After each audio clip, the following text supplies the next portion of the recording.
Ashama akkam jirtu uummanni Oromoon qaaliin addunyaa tana gubbaatti argamtan eegaan har'aan tana ogeessa jalalaa yookaan absee wajjin asitti argamnee jirra. Maaliif akka argamnee fi akkamitti akka argamne inni isin faayimu. Kabajamtoota daawwattoota kiyya. Akkam jirtan nagaa keessanii. Har'aan tana isiniif dhufnee jirra kaawwataa jiru wajjin. Wanni dhufneefis kamantiilee isin nuuf barreessitan diraamaa keenya kapaartii qabu. Egaan yeroo hedduu diraamaa anaa fi diraamaa kiyya irratti isarratti wajjin hojjannaa yeroo hedduu akkasumaanuu jaarsaaf jaartii ta'an faananii daleynaa waan akka walumaa galatti yeroo hedduu diraamaa anaa fi yeroo hedduu waliin daleynaa. Kanaafuu sanarratti koomentii tokko nuuf kennamaa koomentii tasseedhu mooraalii kennuu jira koomentii wantoota nama ajaa'ibsan wantoota nama golfisan hedduu jira mee koomentii san kan waliin ilaallu ta'a. Akkasumas warroonni chaanaala kana subscribe share like godhuudhaan nu gargaartan hedduu takka isin galatoomfanna. Kamantii qofaa miti waan birootis taasisan hedduu qabna. Mee isin nu wajjin turaa takkaa lama jenneetuma eegalla. Mee kamantii duraatiin eegaluuni. Koomentiin eegallu? Rakkoon qaba. Kamantiin nuuf eegala. Koomentii si kolfiste kan jedhamsitti naaf himi. Koomentii hedduun nu kennamee misa keessa. Koomentiin tokko maal jaanii beektaa? Maaloo onneen aseentii jirti. Ana mida si wana. Si onne senisa? Si wana. Onne na sente jirti. Wayye onne to ma shamarreen tuni ijoollee jaarsa qabdi. Yoo hin qabaanne naa kan naanan fuudha. Ana. Mee maal jettan jaarsa qabdi jechaa jiran. Kanumarratti duraan dursee naaf Fatiyaan naaf kaawwattaa jechuudha. Jaarsaa jaartii miti. Naaf isin saayibummaadha. Ilmaan Oromooti. Ilmaan Oromiyaa keessaa baanee as magaalaa biyya ambaa homaa miti. Walumaan hojjanna. Imaltoota karaarra jiru nuti lachuu akkasuma miti. Walumaan hojjanna. Naafisiin saayiba normaali akkanumatti waliin hojjanna jechuudha. Namni hedduu jira. Obboleeyyaa musliimaati. Ilmaan Oromooti kanaafuu wal jajjabeessinee wal bira dhaabannee innis na bira dhaabata. Anis isa bira dhaabata yeroo hedduu diraamaa keessatti waan wal biratti argamnuuf namoonni waa hedduutti hiikkachuu danda'an. Sanis taanaan homaa miti. Maaliif diraamaan tokko fakkeenya namaa ta'uuf nama sanarraa barumsa kennuufi miti namaaf barumsa kennuufi. Ammas namoota hedduu kamaa jiranii beektaa? Isin lameen kun obboleeyyanii wal fakkaatanii eessa wal fakkaatan? Ilmaan haadha takka ilmaan Oromooti ilmaan haadha takka. Naaf isiin obboleeyyanii. Obboleeyyan Rabbiiti. Obbolummaa Rabbii. Obbolummaa Rabbii qabna. Na hedduu galatoomaa duraan dursee hordoftoota kiyyaa bakka ana jajjabeessuun keessan kun hedduu takka mooraalii na godha kamantiin isin na barreessitan takkaa kamantii na aarsitu argeen beeku beektaa. No yoo si aastallee egaa ilaalcha namaatii mooraalii siif ta'a. Yeroo tokko maaliif akka koomentiin hangasila koomentiin badaan nu mudatin beektaa? I think yeroo daleynu waan tokko irratti wanni sun haala garaa nama nyaatuun namni waa hedduu dalaguu danda'a hamaa ta'ee dalaguu ta'uu danda'a.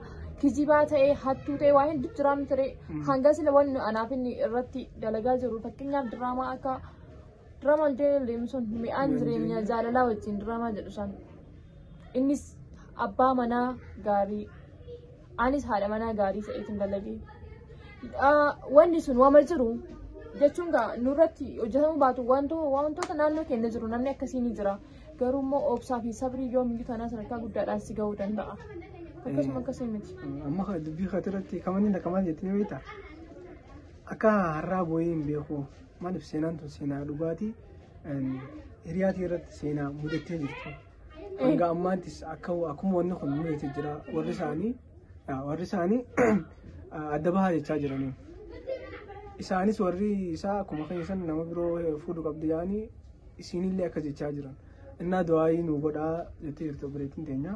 Asumaan nullee egaa Rabbiin ilmoo haa kennu. Egaa akkuma beekamu namoonni hedduun jaalalaaf wal jaalatee wal fuudha. Yeroo ammaa kana keessatti namni bultii ilmee argachuudhaaf yookaan immoo bultii kana bultii ijaarrachuu qaba jedhee yookaan fuudhuu qaba jedhee yookaan isheenis heerumuu qaba jettee osoo hin taane namni wal jaalatee walii galaan siif galee miti.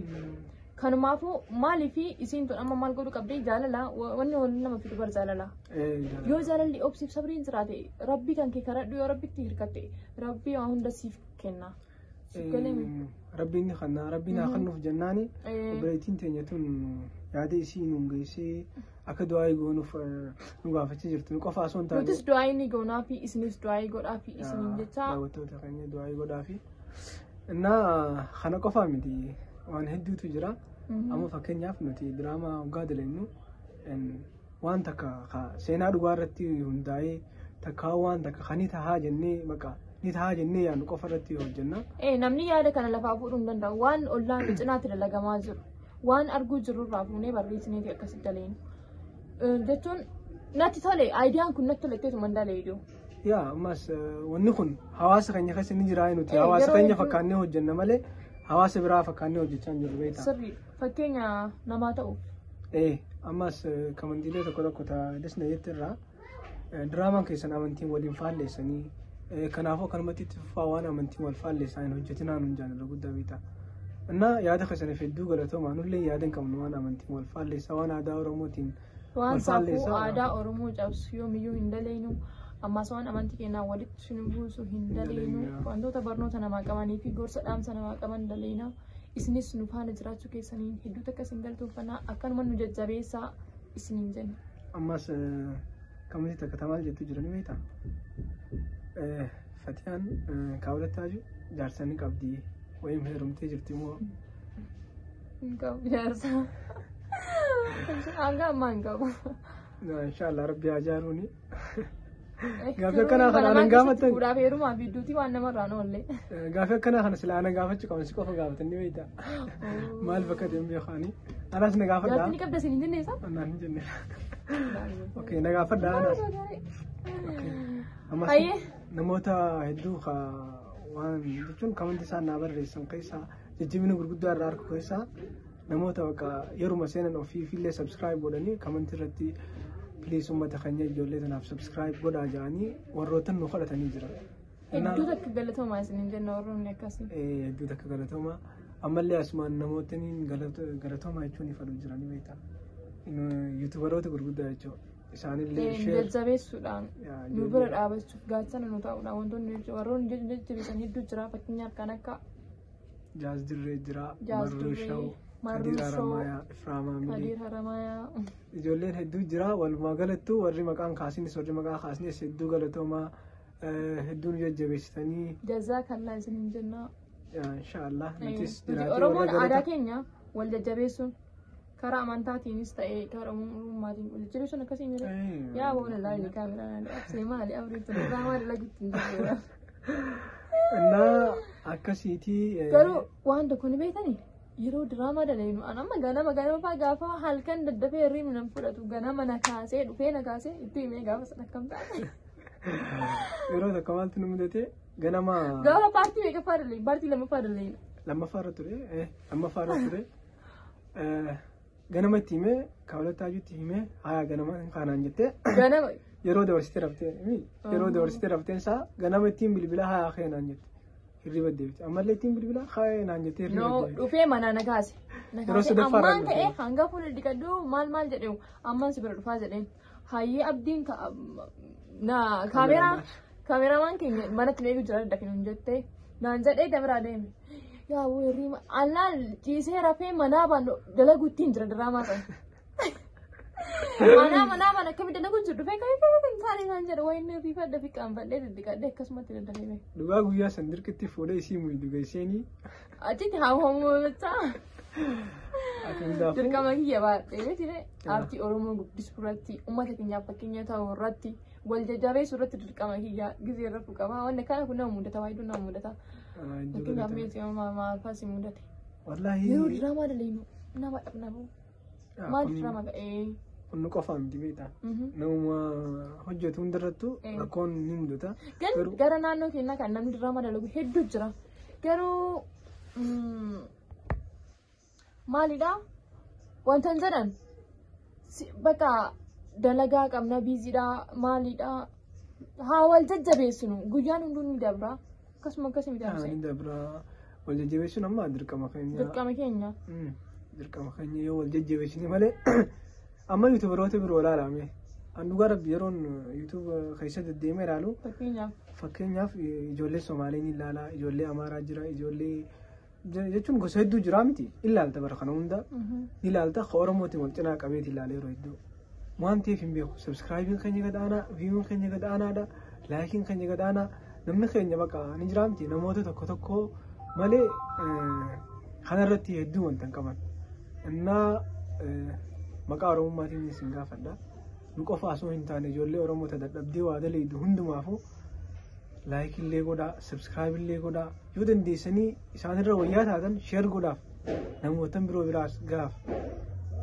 Maaliif isiniif fakkaata wanni kun? Namni tokko bu'aa ofiitii qofaa miti aartii guddisuudhaaf namoonni akka kennaa kana as baanii dalaguuf hawwii qaban fedhii qaban hedduu jira. Isaaniif fakkeenya ta'uu qabna, mooraalii ta'uufii qabna. Akkasuma kanaafuu nutis warra nu duraa kana jalaa baranna, isin jalaa baranna. Kanaafuu fakkeenya nuuf ta'a.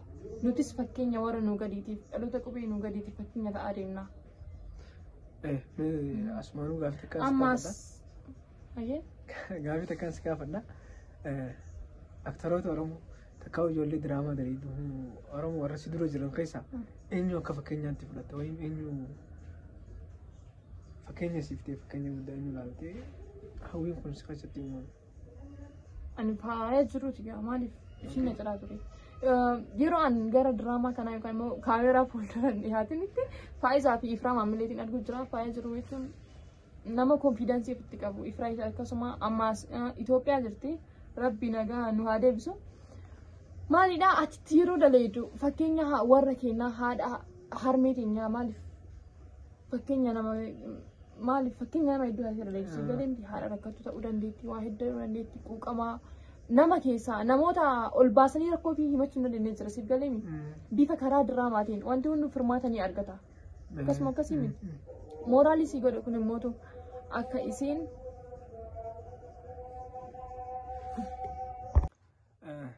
amma kanatti waan aansinee hojjechuu deemnu hundaa humneetiif jirame. Diraamaa iskiriptii hedduu barreeffannee jirra. Diraamaa dhaamsa qaban. Maaliif kun fakkeenya nuuf ta'ee jira isiniifis waan gaarii galeenii kan irraa ni beekna. Diraamaa sanii wal fakkaatu. Diraamaa dhaamsaa gorsa barnoota namaaf ta'u barreeffannee qopheeffannee jirra. Yeroo muraasa keessatti keessan biraa geenyu ta'a. Garuu dhugatti hamileen keessan iddoo xiqqaadha. Hamilee keessan dhugaa rabbi nuti haa hojjechaa jirruuf uummatuma Oromootii miti. Uummanni Oromoo nama miliyoona meeqa. Mee haa namooti isatti sun qofalchiisa yaaboo koomenteera nu ka'a. Qoy yuutubaroota Oromoo keessaa namni miliyoona seenii ni jira. Sabskiraayib miliyoona namni qabu. Maaliif hin jiraanne yoo jiraatillee hedduu miti. Garuu waan jiru argee hin beeku waan. Meeqa qaba. Hayyamee haa ta'u yuutubaroonni Oromoo guddachuu qaban. Jecha kana irra deddeebiitiin isin jechaa jiralleedha. Garuu nama hundaaf sabskiraayib godhaa. Gadaa malee faarsinu gadoo. Innaa. Dhugaa hin qabnu malee. Haayifii jirra bara. Eessatti kubbee namni dhugaan. Daawwattoota kiyya hedduun isin jaalladha. Fatiyaan jaalatame daawwattoota. Hin jaalatame. Daawwattoota kiyya jaalladha. Kanarra yoo jiraanne birraa wal agarra sabskiraayibiin kuma dhibba takkaa wal agarra yoo jiraanne jechuudha. Hedduutu akkasiin gaadha hedduutu akkasiin kabaja. Isinii weellisadhee sagalee hin qabure. Rabbii kennama sagalee dhoowwate gaa. Boo jirte sa'u jiran bara. Annaa sabskiraayib godha. Kanuma jecha isinillee wanta jecha boo jirte. Wali sitti hin jirtu immoo boo jirte jechuudha. Innaa ammas waan adda addaa waan gaggabaabaa qoy karaa tiiktookiinis agartee miti dhufaa jirra. Garuu hedduun keessan diraamaa tiiktookii irrattis diraamaalee poostii nama bosonna garuu hedduu isin arginu achiinis mee mul'adha. Namni kun sooshaal miidiyaa adda addaa fayyadama amma kaawwataa jiru instaagiraama illee ni fayyadamti. Anis akkasumas ni fayyadama feesbuukaa jira. Kana illee mee mul'adha waan xixiqqoo takka takka achirratti gadhiisnaa jechuudha. Amma instaagiraama irratti waan xixiqqoo jechuun yuutuub irratti yoo diraamaa adda addaa gadhiisne instaagiraama irratti waan xixiqqoo koomedii gaggabaabaa gadhiisuuf karoorfannee jirra. Karoora hedduu qabna. Inshaallah achiinis mee mul'adha. Karaa feesbuukaatiinis kottaa waan adda addaa poostii goonaa barreeffama adda addaa gorsaa. Kanaafuu achiinis kottaa isiniif barreessinaa rakkoon qabu iskiriinara gubbaa irratti isinii barreessinaa. Na achiinis kottaa har'a kan dhufneef waan biroo waan hedduu haasa'uuf osoo hin taane tokkoffaa irratti isin galateeffachuuf ture.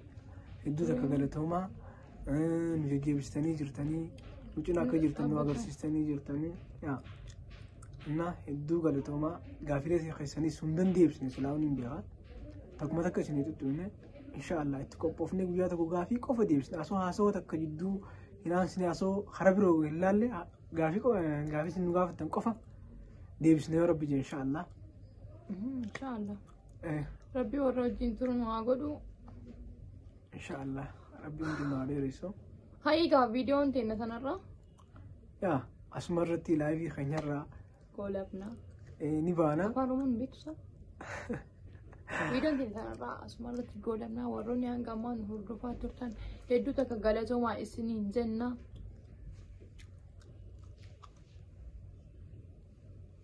maali nama waa jettuun qabda nama waan jedhuun hin qabu absee galatoomee maqaa jechuun dhugaa dubbachuudhaaf hedduu takka mooraalii naa kennaa ture yeroo aayidiyaa irratti yeroo an kaameraamaa waamii nama dhabutti yeroo an nama argadhee kaameraamaan dhabutti aayidiyaa irratti waa hunda irratti hedduu takka galatoomisin jedha sumaanuu hedduu takka nama gaariidha wallaahi amalli isaa har'aas boruus iftaanis amalli isaa kama har'aatti beeytu kana malee kabiraatiin miti ani laal amalli kiyya xiqqoo amala numaan qabaa dafeetiin aara dafeetiin dallanaa daqiiqaa muraasa waliin numaan irraanfadhaa yeroo isaan illee nutas gabbeessee laala boo qabbanaa'ii qabda. Atis hedduu walaa isiilleen hedduu nama gaariidha kaawwataa jiru. Innaa yeroo hedduus akkuma waliin hojjennu kanatti ni jira miti kaa. Garoomina keessa waliin hojjennu malee namni walumaa galee waluma ta'ee amallee waliif ta'eetu waliin hojjetaami. Innaa atilleen si aartullee agarree. Isii takka takka malee yoo aartis jechuun achi garagaltee as garagaltee haara buufattee jirti. Innaa atis hedduu galatoomii yeroo hedduu nu cinaa dhaabbattaa naa waliin daleegda na gargaartaa aayidiyaan kan yoo sirrii hin jirre naaf sirreessitaa. Innaa atillee hedduu si galatoomfadha. Galatoomii sin jedhaa edaan rabbi nama waliin turuun haa godhu. Amiin. Daawwattoota keenyaas rabbi nama waliin turu nu haa godhu. Rabbi Oromoolee Oromiyaallee nu haa bilisoomsuu biyya teenyallee abbaan haqni abbaaf galaa mire. Biyya teenyas rabbi nu haa galchuu biyya teenyas qabbaneessee nutis warra nama biyyatti deebi'u nu haa godhu. Silaa biyya hin jirru numa beeytanii biyyaan baasirraa makkamu. Naa yeroo hedduu nuti du'aa goona diraamaa irratti illee laayivii yeroo seennu yeroo hedduutti waa poostii goona. Rabbi beektaa rabbi natti bu'u nagara nurraa hin dhabin jedha. Silaa arabii faansitti maquraan hin beeku. Innaa du'aan faayidaa hedduu qabdi. Yoomillee du'aan ima goone. Mudannoo si mudate naaf himee abse. Mudannoo sun hojjedhu. No baqa jirumatti sana keessatti yoo ansi kolfitu sin qabda. Mudannoon. Ansi faayimu gaafa wayii waan hin ta'e. Mana nyaataa deemee nyaata ajajadhee. Sanbooda nyaata ajajadhee taa'u jira wanni dhugunaa dhufee jira dursee. Yeroo naa dhufe astanaagaajii yookaan immoo maal jedhamu isaa fayyadamu. Dhiyeessaa astanaagaajiin dhuftee chipsii hawwata guftee dura keessee. Ana hangi nyaanni kiinaa dhufu maqooyyaa na fakkaate maqooyyaa jechuun nyaata hangi nyaanni kan keessi bahu sii kennamu jira. San fakkaatee. Fuudhee kaaniin ajajadhee gurmucaa dhiiraa tokko inni na biraa deemee na ajajame. Tabi biraa dhuftee tiyyaan na dura keessee. Fuudhee chipsii hawwaa watan afaan kaawwadhee. Kiyyaan ajajadhu fiigaaf keetii bitadhee na laa godhe. Qaanyee irraan afaan kiyya gubaa jira wayiin dubbadde. An afaanii ooyitanne dhiifama nana jedhu jedhaan maal chipsii hawwaa afaan keessa na jira gaa. Akkasiin nyaata namaa afaan kaadhee muudannoo. Asoo hin hubatiin hin gubatiin ijaan. Kanaafuu ulii waddaa. Nyaata si bira taa'uuti maal gootamaa? Suuta nyaatte gaa. Ammaas gaafa waan ta'e isinii faayimu. Galgala sa'a afur akkas ta'e kookaa barbaade bakka akkanumaan kookaa fedhee gabbee. Yeroon gabbuu namni martuu cufatee rarrafee jiraan si'aa cufatan gayyaanii ulaa. Lammaffaa irraa galaa yeroon gabbuu kopheen an kaadhee deemu ni iyyiti. Silipparii filaanii kana kaadhee ni iyyiti yeroon gabbuu. Eegasii duuba yeroon gabbuu namni tokko akkana zorredhee kopheen ta'e iyyaa deemtii naan jedhe. Kookaa san bitadhee dhufee kophee tiyyi baafadhee harkatti qabadhee suura olkoree lammaffaa akkasii mana gaarii argite. Yaa inshallah garuu arra mudannooti isiniin mudannooti sirrumatti viidiyoo tokko mudannooti yaa'imni nin caafa katabadhee nooti irratti nin barreeffadha mudannoo. Yaa anillee numaan qaba garuu viidiyoo. Wayii siime kalee isa moo har'a Naayiroobii godhee amma tokko har'a guute. Oh, baga geessi waggaa tokko.